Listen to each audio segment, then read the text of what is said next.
one of the biggest things that I feel that needs to be talked into as well is because men have been so ingrained into not being able to tap into their emotions, not being able to express themselves and kind of speak into what's going on for themselves.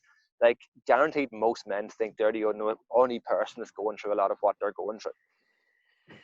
And Hmm. it's one of the things like I really like I do a lot of intentional work around when I'm doing like group programs and stuff like that with people. Like if I see someone is so caught in the story thinking is like I'm the only person that's going through this, everything's really hard. That's where it's like literally ask everyone around, it's like who else has felt that at some stage in your life? And straight away you see 90% of the hands popping up. And as soon as that Shit. happens, you see the person going is like, oh fuck, it's not just me. And like Yeah. that in itself, like and like it's one of the things that in itself is such a shift for people to see that like we only see the external shell of what's going on for people. Hmm. And the more like it's like everyone has their own demons that they're working through. Just some people are better at wearing masks than others. Hmm. Hmm. Yeah, I like what you said about wearing masks. I'm a firm believer, having been through this myself, that a lot of men actually suffer in silence, right?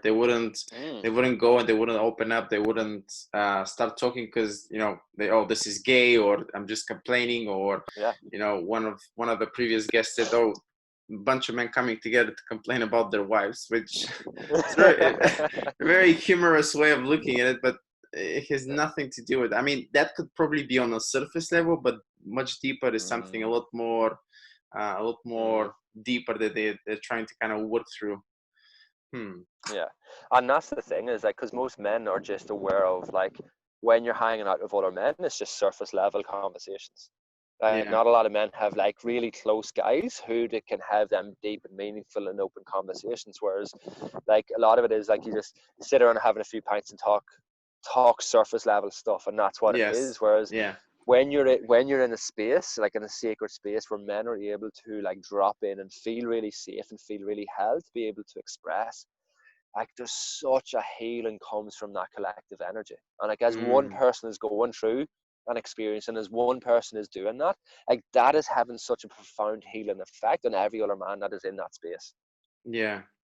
Yeah, I hold regular men's circles, and every single time I say, men's work is the medicine, because it really does feel like a medicine Mm, afterwards. Like you've left so many things behind or on the table, and it's been okay.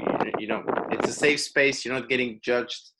Um, yeah. I used to live in London for about, I don't know, 8 or 9 years, and I could see Mm, this almost like I mean, it is a pattern. Like everybody is waiting for 9 to 5 to finish, for Friday to come in, to go to the pub, have a few pints.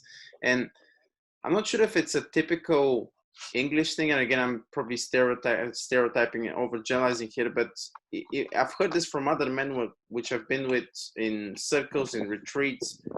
There's notion to kind of really keep things very light, right, and kind of laugh things off a little bit, which I'm not too sure mm, if it's only men there, but a lot of men tend to kind of downplay this. Oh, it's okay, and kind of start laughing about it, and you can yeah. almost sense there is a lot of resistance going into something deeper there. Yeah. And that was the thing. Like for me myself, that was a big part of my I'm gonna say like unlearning. Mm, Because like I was like that. I was like brought up in Ireland where you have like close friendships and stuff like that. But like no matter how close I was with my friends, I never told them what was actually going on. wow. And like as I like when I started to be a lot more vocal on social media to share more of my story, like that triggered so many people from especially from back home, like in my family and friends and stuff like that, because they were like, oh, like you when you showed up, you're always in a good place, like you're always really happy and stuff like that. And I was like, yeah, because like I was really good at wearing masks. I was really good at like putting on that surface level, but I never felt safe enough to even admit it to myself. Never mind being able to speak it out.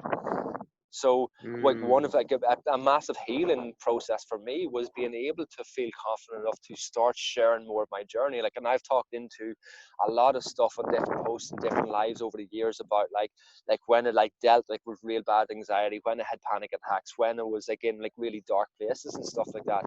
And for me, the reason I do that is because if that can help one person, give one person permission to see that it is okay, then I don't care if that's pissing off $100 people, because that's helping one person. Because that was me. I never seen that anywhere around me. I could never see any men being able to connect and openly speak into what was going on, what was closest to Mm. their heart. So like, when I didn't think it existed, I was like, oh, there must just be something fundamentally wrong with me. Wow. But the more we're actually able to be open and speaking about this, that's giving more and more men permission to be able to do the same. Yeah. And Yeah.